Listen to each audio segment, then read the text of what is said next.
Okay, it looks like I'm live. I wasn't sure because it's telling me the link is broken and the content is not found. But I can see myself on here. So good morning, everybody. I'm going to try and work this. Hold on, where I can maybe see comments if anybody's jumping on this morning. Good to see you.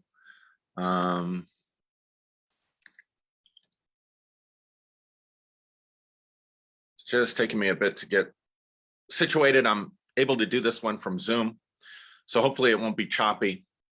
Hopefully some of the problems that I was having there will be corrected by doing this differently and hopefully getting this figured out. So I want to keep talking a little bit about the left-hand path. I'm not going to be as long today, I don't think. Hold on one second. There we go. Okay, yeah, I can see. Tom says I can see and hear you fine. Laurie says it sounds good. So hopefully the connection holds up. I want to talk, one of the things, if you've followed me for any length of time at all, you know that the Gospel of John has really informed my thinking in regards to mysticism, Christianity, for several years. It was my favorite gospel. I think that it is written perhaps from a more mystical perspective than what we realize. So I want to do two things. I want to look at a little bit what the conventional idea of John is and how it has a left-hand path orientation. But then I want to look at the mystical side of the Gospel of John to show that it's really right-hand. And these two overlap. If you've been listening to me talk about this, you know these two paths, the left-hand path, right-hand path, overlap. So for those that maybe this is a new concept, this is the first time you've watched me, first video you've heard me do on the left-hand path or the right-hand path, basically what it defines is two different approaches to spirituality. The right-hand path approach to spirituality is about sacrifice. The right-hand path approach to spirituality prioritizes the community. It's all about the community.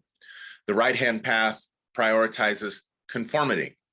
So you could say sacrifice, community, and conformity is the main characteristics of the right-hand path.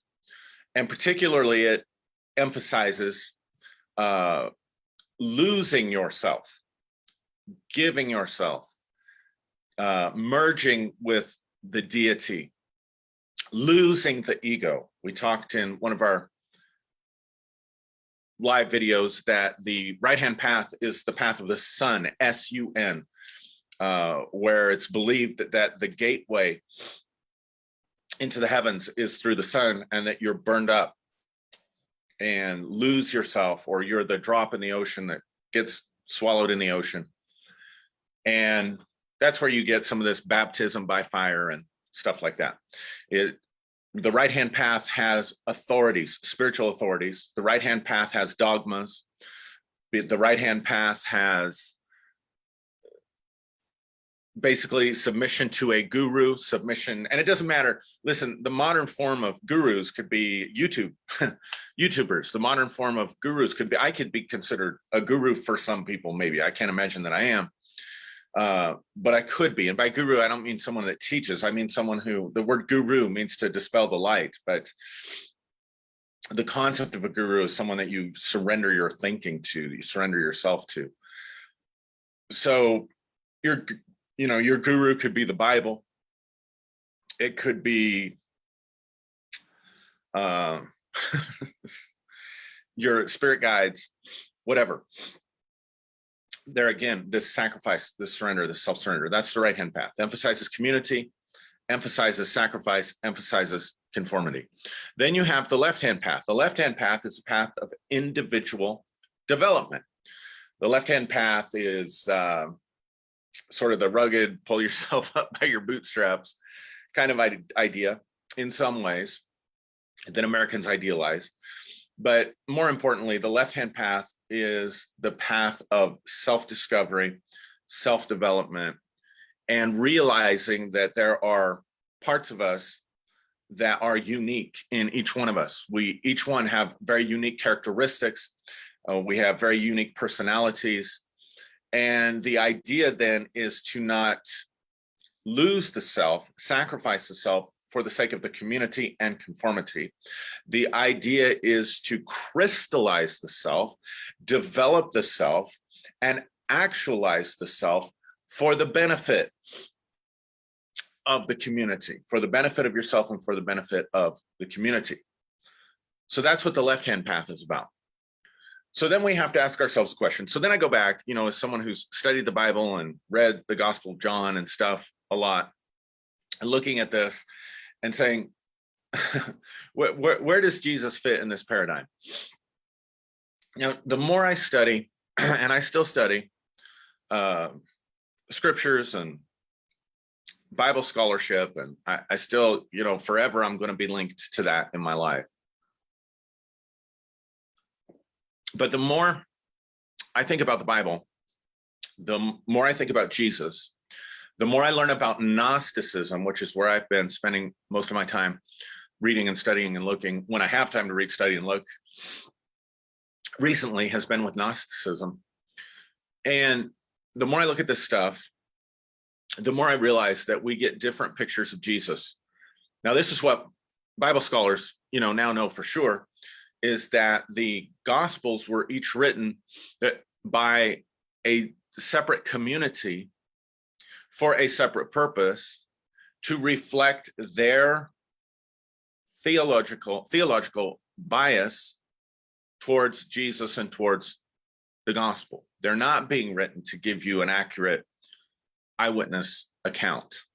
So you get these composites of Jesus that are written by these different communities, not by single author eyewitnesses. That's been clearly disproven in biblical scholarship circles. So, but written by these communities. So the picture of the early church is not this one pristine, faith of Christianity that's just flowing from the head, which is Jesus, and the 12 and Paul, and it's all, and then, there's just this opposition being raised up by Satan. The picture of early Christianity is very many different competing groups that competed with each other, who had different ideas about who Jesus was and what Jesus represented. So, for example, in Matthew's gospel, you can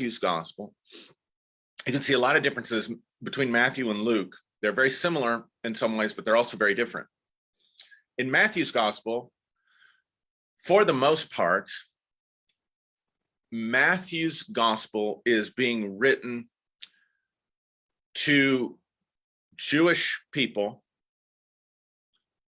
and it's being written to them to help them understand the destruction of the temple and the Roman ransack that had happened in AD 70. And it's being written to present a alternative Judaism with Jesus as the new Moses. Jesus is replacing Moses, or Jesus is the new Moses that's prophesied. So it's in Matthew's gospel where Jesus says, don't think I've come to destroy the law, but I have come to uphold the law. I've come up to fulfill the law. Where he says, heaven and earth pass away, but no jot or tittle of this, of the law will pass away. So if you look at the pattern of Matthew, the way Matthew tells the story, and you go back and you look at Exodus, you see that he's telling the story, he's shaping Jesus as the new Moses. So Jesus, in Matthew's gospel, Herod is a main figure who orders the murder of all the young Hebrew children, and Jesus' family takes him down into Egypt. In Luke's gospel, there is no mention of a massacre of children. There really isn't any mention of Herod, and instead of having to flee after he's born, he goes up into the temple and is circumcised, and then they settle in Nazareth, and there's no mention of Egypt. But see, it's necessary for Matthew's telling for Jesus to be the new Moses, for him to come up out of Egypt.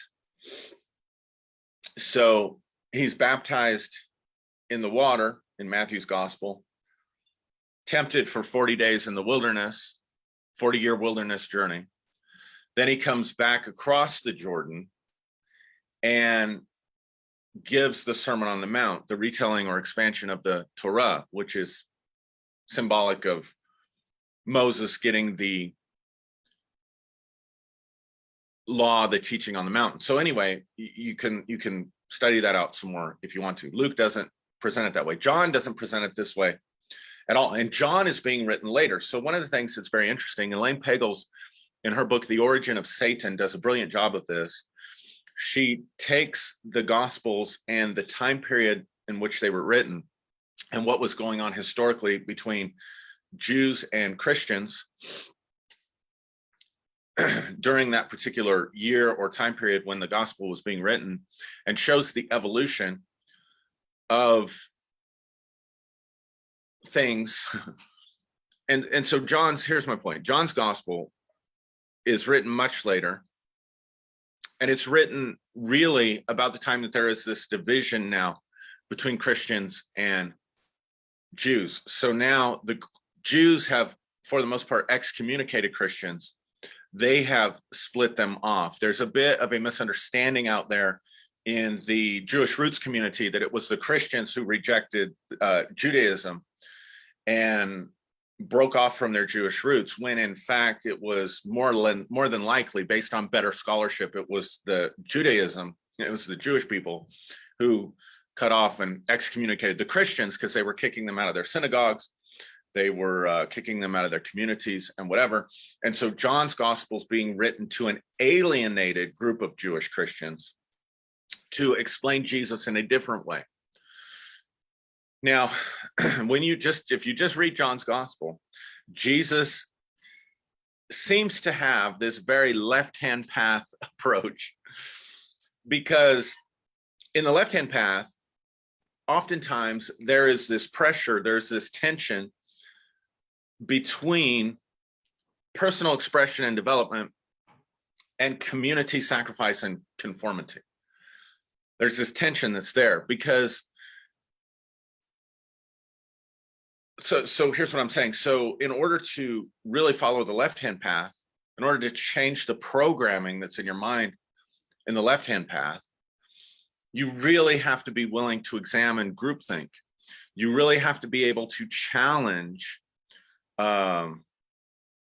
the status quo, at least in your own thinking and in your own mind, so that you can separate yourself from the community in order to self-actualize, in order to not be controlled by communal thinking or by groupthink. Now, groupthink is not inherently bad.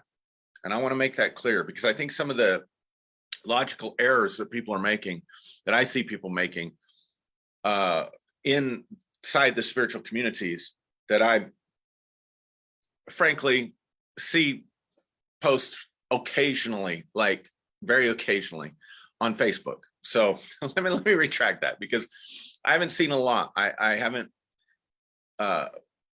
participated in other spiritual communities, but there are some teachings that are out there, stuff that pops up for me on YouTube, maybe because of algorithms and things like that, or posts or memes where we think any kind of group thinking is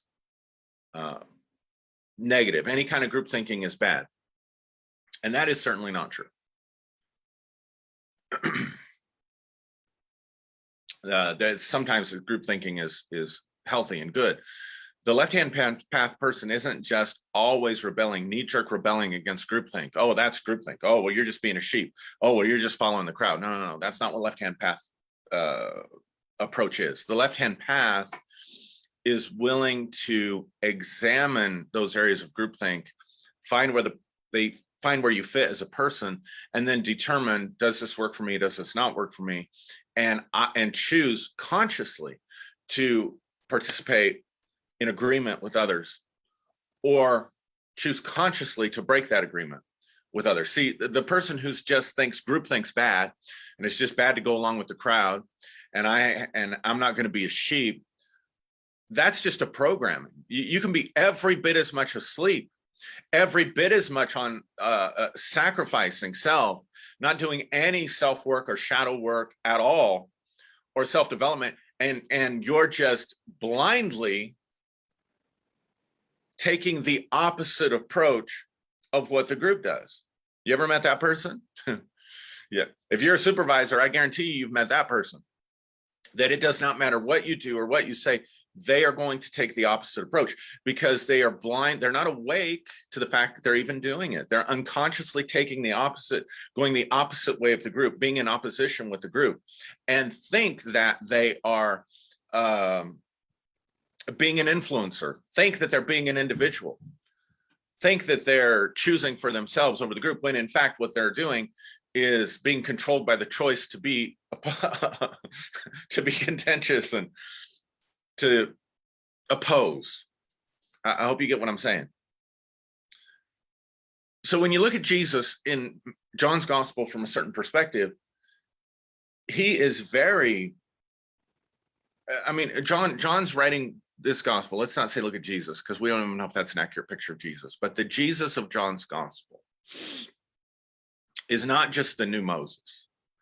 The Jesus of John's gospel is basically saying the entire group, the entire religion, the entire community, and the entire structure is false and controlling, and he is breaking with the entire community. So for example, and you have to understand, so when Jesus says, probably one of the most misunderstood, most difficult verses for people who are deconstructing from Christianity is John 14:3 or 6, I think it's 6, 7, anyway, one of those, it's early in John 14. I am the way, the truth, and the life. No one can come to the Father except by me. But we pull that out of context. When you place it in its context, what John's doing with Jesus and with the gospel is he's saying that the entire Jewish faith is invalid. So it starts out in John chapter 1. Basically what he's saying is these rituals that you're doing, he's really, in John's gospel, he's slipping into the prophetic tradition. He's putting Jesus in the prophetic tradition.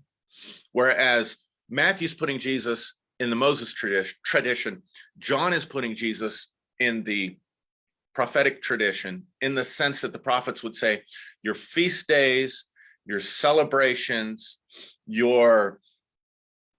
all your religious activity means nothing because you are oppressing your neighbor. It means nothing because you're worshiping idols. It means nothing because you're not keeping the Sabbath.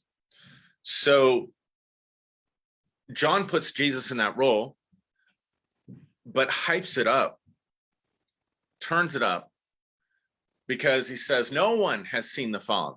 You know, and again, without understanding the culture, and I don't want to take a lot of time going into first century Judaisms, but one stream of first century Judaism was a mystical stream that believed in ascension through the heavens and the vision of God, the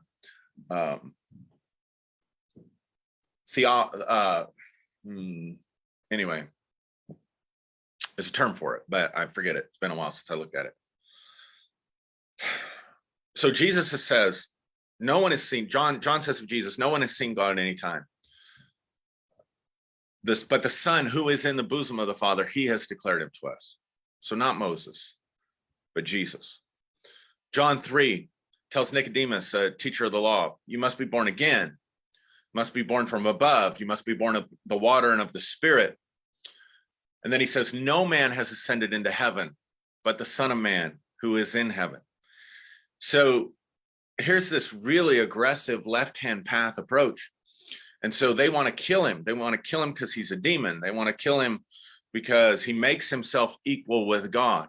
And at the end of the day, in John's telling of the gospel, it was the making of oneself equal with God that was the primary issue that got Jesus killed. And so if you understand that John's gospel is not being written by John the apostle, it's not being written as a firsthand eyewitness account, it is being written to a community, a mystical Christian community, probably a Gnostic community of Jews who are being persecuted for their faith and kicked out of their community. And so in one sense, they're taking sort of this left-hand path approach. They're not sacrificing their own thinking to the community. So it's being written to them to encourage them. But also this issue of Jesus being killed for thinking he was God. Again, I believe that the gospel is being written to awaken the divinity within the person. And so you understand then that there was a group that Jesus in these gospels becomes a archetype for the group itself. It's really important to understand. When Matthew's being written, Jesus is being the Moses archetype to try to reconsolidate Judaism. In John's gospel, Jesus is being the archetype. In other words, here's what I'm saying. Jesus is being treated, he's being the personification of the community. The community of Christians is being ostracized. The community of Christians is being called demons. The community of Christians is being persecuted and threatened. And so Jesus, in the way the story is told, is living that out for the community. So the author, again, is not trying to write a newspaper article and vet his sources, or a research paper and vet his sources, or an eyewitness account about Jesus. Jesus is taking on the role.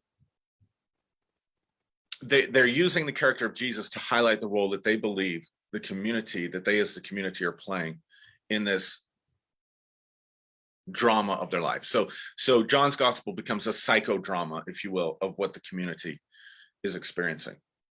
But now here's the really interesting thing, because here's the other side of John's gospel. The other side of John's gospel is this. The Son of himself can do nothing, but only what he sees the Father doing, that the Son will do likewise. In other words, you see this relationship of surrender to the Father that is not portrayed really in the other Gospels. It's over and over and over again, over and over and over again. I do not speak of my own authority, but I speak for the one who sent me. I do not do these works on my own, but it is the Father that is within me. He's doing the work. Now that is very right-hand path approach. I did not come to do my own will, but I came to do the will of the Father who sent me. So you have these two aspects together. Unless a grain of, John 12, unless a seed falls into the ground and dies, it won't bear any fruit. But if it dies, it'll bring forth much fruit. There's that whole admonition to deny yourself, not seek to save yourself, and to take up your cross and to follow him. And then ultimately, John's gospel is pointing to the glorification of the Son of Man in the crucifixion. Now, when you understand the sociological aspects of this, you can understand that these groups are being threatened with their life. And so this is about the time that martyrdom, just a little bit before the time that martyrdom is going to become highlighted for the Christians as the highest expression of their faith. So they're being encouraged, look, it's to your glory. If you're crucified, if you're stoned by the Jews, if you're put to death, that is to your glory. Follow Jesus in that way. So creating a counterculture and a counter movement, which is, again, just a new community. So now we're back to right-hand path thinking. So while Jesus appears to be left-hand path in John's gospel, from a different perspective, he looks very, very much right-hand path. And there's a whole new groupthink that the author is trying to crystallize. Incidentally, there's no evidence that the person who wrote John's gospel and wrote the book of Revelation are the same person. But one interesting thing about the book of Revelation, whoever is writing the book of Revelation,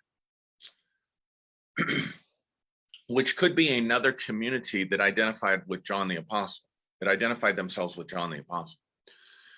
But whoever's writing Revelation, in the first part of it especially, is writing it to combat Pauline Christianity. So, for example, if you go read the letter to the church of Ephesus, when Jesus says in the vision that you have tested those who are apostles and who lied, and you have rejected them, he's talking about Pauline Christianity. He rebukes them for eating food sacrificed to idols. And Paul was very much saying in his letters, it's okay to eat things that have been sacrificed to idols. But anyway, when Bible scholars do a very close look at the sociological structures, the historical development of Christianity, who authored which books, and what's actually being said in Revelation and Paul's letters, that's the conclusion that a lot of scholars come to, that there was conflict between all these various different Christianities. That was just a side note. So let's come back to this whole right-hand, left-hand path thing with Jesus. So Jesus saying, I surrender myself, I submit myself, I lose myself. So here's basically what Jesus is doing in John's gospel. On the one hand, he is modeling a left-hand path approach, breaking with the community and being the individual. That's why the I ams, right? I am in John. I am the true vine. I am the good shepherd. I am the light of the world. I am the manna and the bread that came down from heaven. So it's all this distinguishing of the self from the community. But in reality, it's right-hand path, because what he's saying is, I'm the one, I am the only one, or basically what he's saying to the Jews is, I am harmonized with God. You do not even know God. I am harmonized with God. No one in your group has ever even seen God. I am harmonized with God, and you are of your father, the devil.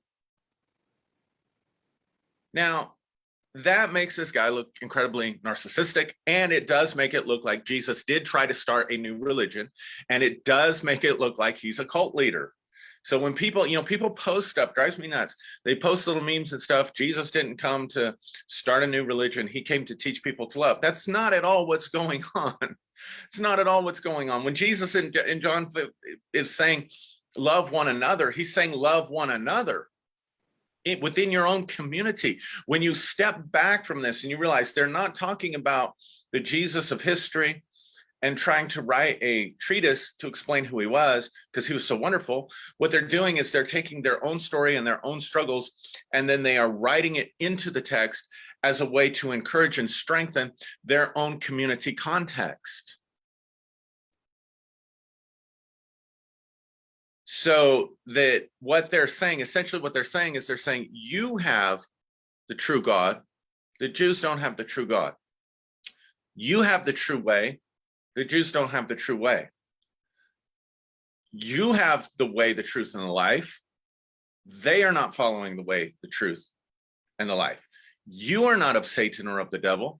They are of Satan and of the devil.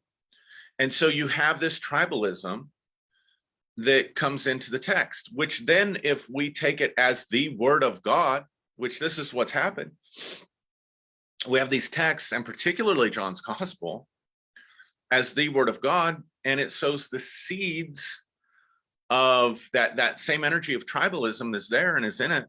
And so it consistently, for people that read it and follow it and identify with it and draw on the energy of it, they are consistently going to reproduce without sorting it out, without sifting it out, without separating the precious from the vile.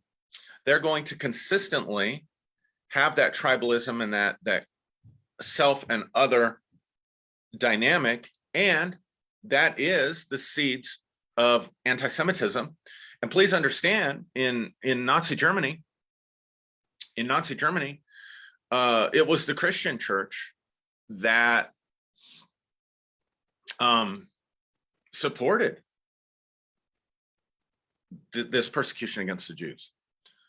It was the Christian group that, it was the Bible and scriptures, Martin Luther's quotes, various different ones that were used as divine justification for the violence that was committed. And we have to start being honest about that stuff, which, by the way, just as a side note, I've been studying a lot on white supremacist groups and trying to understand them, trying to understand the philosophies. And the linchpin, most people don't realize this, the linchpin, the foundation, the cornerstone of the KKK, let's say specifically, is not hating on the blacks. I mean, that's there, no arguing. I just thought before I studied this that that's all they were about. But in actual fact, for the group to work, anti-Semitism is the keystone and the foundation of it.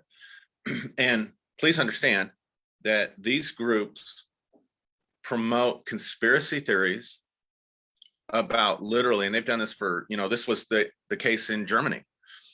They promoted a conspiracy theory about a cabal of Jews who were committing blood libel, drinking baby's blood. This is all in history books.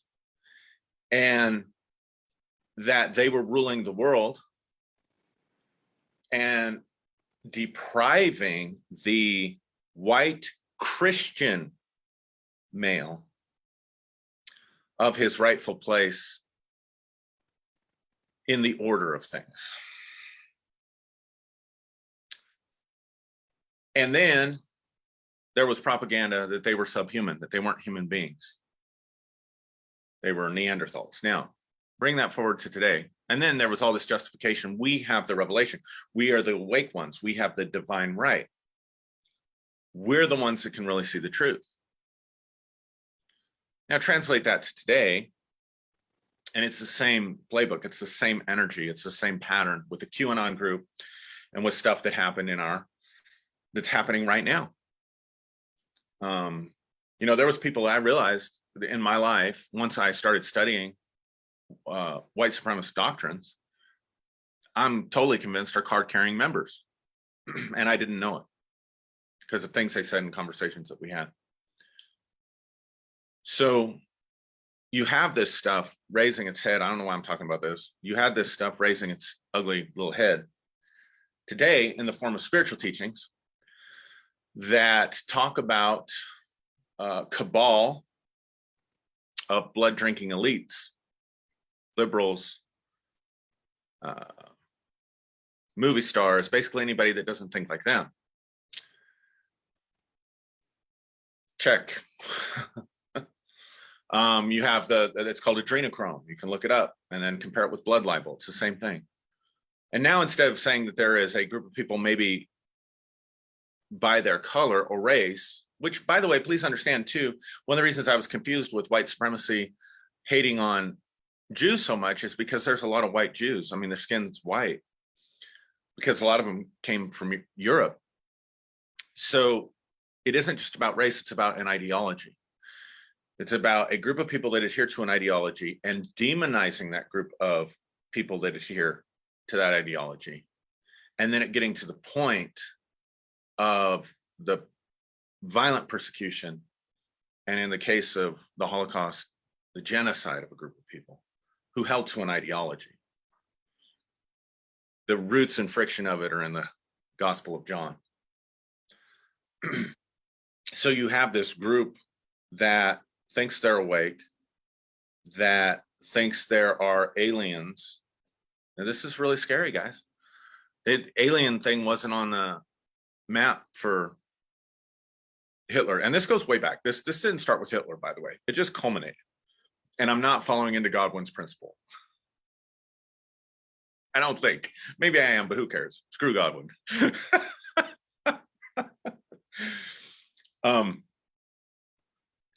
But this goes way back. This goes way back to the plague and, all kinds of stuff. Anyway, the Jews were able to not get sick because they were drinking baby's blood or whatever. But so the Neanderthal was used to make a group of people who held to an ideology subhuman. It's really important because you can't get a group to commit that level of violence against their brothers and sisters. So we have to make them subhuman. We have to somehow make them evil. So now you have this concept of reptilian aliens. You have this concept of groups of wicked, dark serving, devil worshiping, whatever groups, right? And then we say it's all those that adhere to a certain ideology. It's the liberals, it's the elite. And they have to be elite because you have to feel put down by them. You have to feel like they're the problem. You have to have a way to scapegoat them. So we're seeing the same energies, same archetypes, same patterns rising up in humanity, only this is being supported by a really weird version of Christianity and New Age spirituality. So whereas it was the church that was supporting the persecution in Germany with the Nazis, it's really QAnon and groups that affiliate with QAnon and people in awakened circles and communities who have been influenced by the poison of QAnon, who really, really, really don't understand the structures of how these things have worked throughout history, how these things have worked against the Jews. They really don't understand the origins of 8chan and 4chan and its very existence to encourage white supremacy. And anyway, I don't know how or why I got off on that. Let's come back. So I think I've definitely gleaned some things from John's gospel over the years, but I have a, kind of a fresh understanding as I went back to look at this. Was Jesus left-hand path or right-hand path? And I would say that he was right-hand path. And then he was left-hand path to the degree that he was saying, y'all got it wrong. And that literally the purpose was to start a new religion or a new movement. But again, please keep all of that in the context of what I'm saying about how Jesus just personifies the group in the story as sort of a psychodrama for what they're experiencing in their lives. If you want to learn more about this, you can read Elaine Pagel's book. Reach out to me. There's lots of books I can recommend. I spent way too much time on that. It was very nerdy, very Bible nerdy of me, very hopefully not boring, probably not the most inspiring, because what I really wanted to get down to is the difference between is this left-hand path approach in Jesus' statement in John 7:37 through 40, somewhere in there. It's the Feast Day of Atonement.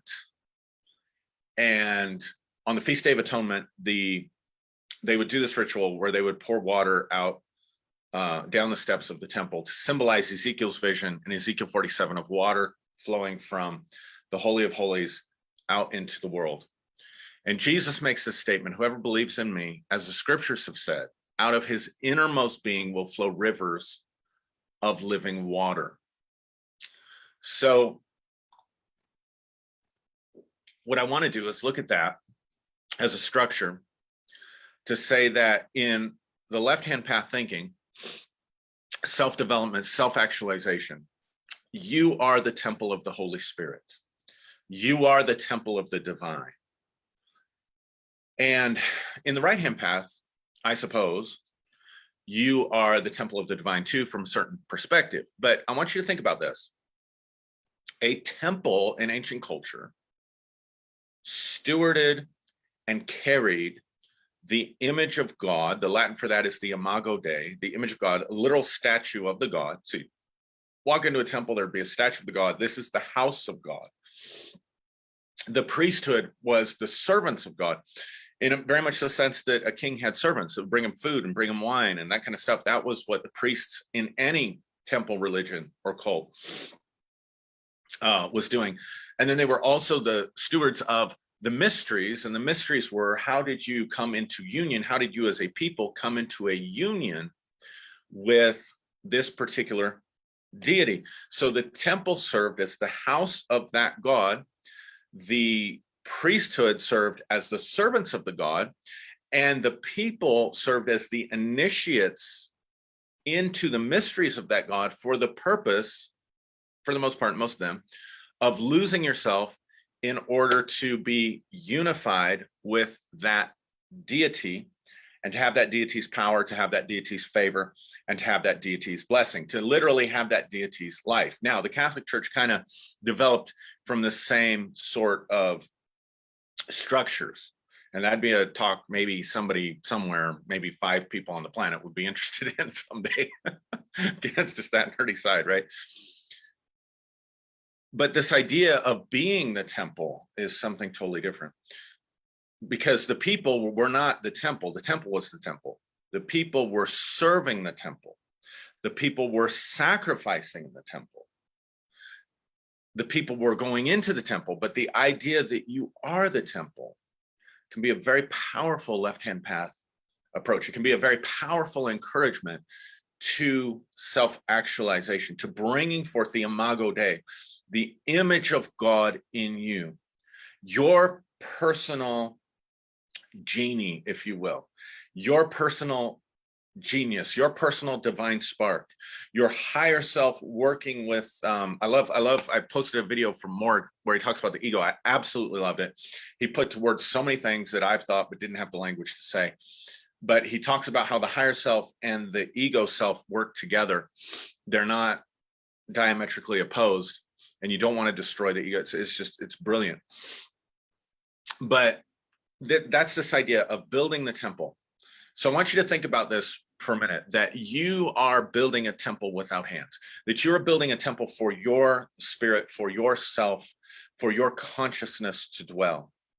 And you have to do the work on the left-hand path. You can't have somebody pray it away for you. You have somebody lay hands on you, impartation. I mean, you can take advantage of all those things. I'm not saying you have to be one or the other, but the goals and the philosophies are very different. So while you can borrow one or the other, you really cannot walk both paths, because the philosophies are very different. Now, there probably is a middle path. So you've got a thesis and an antithesis between the right-hand path and the left-hand path, and there could be a synthesis between that dialectic that we might explore sometime. But philosophically, they're very much opposed, right? So in this left-hand path, you are building your temple. Your temple is made up of your body. Your temple is made up of your physical body. Your temple is made up of your thought body, the patterns and ways in which you think. Your temple is made up of your emotional body, your patterns of feelings and emotions. And your temple is made up of your spiritual energy, the rivers, the streams of life flowing. So there's a divine spark, a divine source. The source of the river comes from you, not coming from heaven. I mean, it comes from God ultimately, but because you are the divine, this source of life is in you. And then you and I have the freedom to work with that current of energy, current of divine energy, to transform our thinking, our feeling, our physical bodies, our way of being, and to exalt the imago Dei, the image of God that is within us, and let that river, that current of life and power and water flow out from us. And so realize that you're living in the temple. So what's the quality of your temple? What's the quality of your thoughts? What is the quality and content of your feelings? How are you stewarding your physical body in how it relates to how you feel? What spiritual practices and things are you doing to raise the energies of the divine within you? And so all of this, because you are the temple in which the divine dwells, in which the source is, and out of which these divine currents of life flow,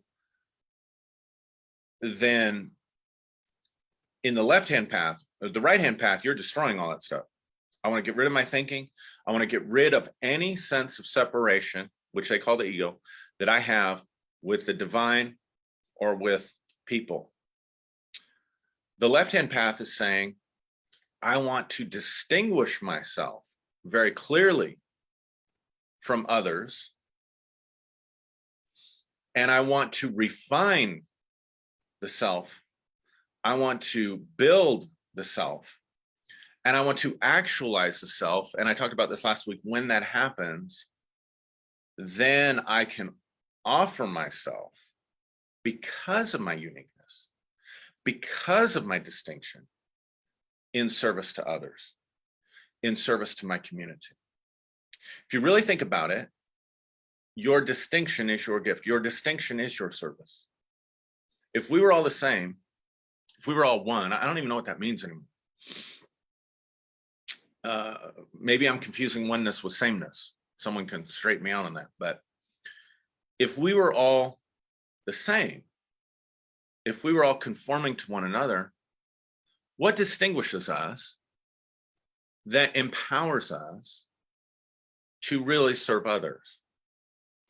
So again, I said this last week, I'm gonna say it again, until you fulfill this service to yourself in self-development, mentally, emotionally, spiritually, physically, all these different ways, until you can find out what makes you distinct and what distinguishes you, then you cannot be your greatest service to others. And you do that by following your bliss, right? So your service isn't a sacrifice, your service is your bliss. If you enjoy hospitality, you enjoy hosting people. I mean, this is one I really appreciate. I know some people have a gift for hospitality, for entertaining you, for having you over and creating a wonderful evening and a wonderful experience for their guests. That is awesome. I think my mom had that kind of gift, and my mom loved it. You know, it was an act of love, but she loved it because it was her bliss. And so she maximized that. She learned how to develop that. She learned how to maximize that. And that caused her to stand apart. And she held that door of hospitality open, not only in our home, but in everyone that she met. So that she was a really key part of our church community when we started, because when she died, I mean, testimony after testimony after testimony after testimony after testimony. Your mom was the first person to speak to me. Your mom always made me feel loved. There were times I was too anxious because of my social anxiety to go to church, but I knew your mom would be there and she would make me feel better and feel at peace. And so she had that hospitality as a expression. It reached such a divine pitch and such a high peak of warmness and openness and love and welcoming, that that river of hospitality, if you will, flowed out of her and was a service to so many others. So your distinctions don't have to be spectacular for you to stand out. Your distinctions don't have to be spectacular to stand out. In other words, you don't have to be the miracle worker. You don't have to glow with some kind of radiant light. You don't have to become a celebrity. Your distinctions do not have to be spectacular, but if developed, your distinctions will make you dynamic. Now, I did about 3 messages there today, just sharing my thoughts. Spent way too much time on the Gospel of John, nerding out on my Bible stuff. I plan on just touching on that and then getting to the John 7 stuff. Got off on the dynamics of reptilian aliens and how that, I'm going to tell you, that is a dangerous us and them dehumanizing teaching that for me mirrors very closely, especially the way it's being used, to these people over here that don't think like us. The Jewish population is subhuman because they're Neanderthal. They're not like us. It's a way to introduce the same kind of power and hatred that's behind racism against a group of people, not based on their colors, but based on their ideologies. Because we're not separated so much by physical borders anymore. We're separated by idea borders.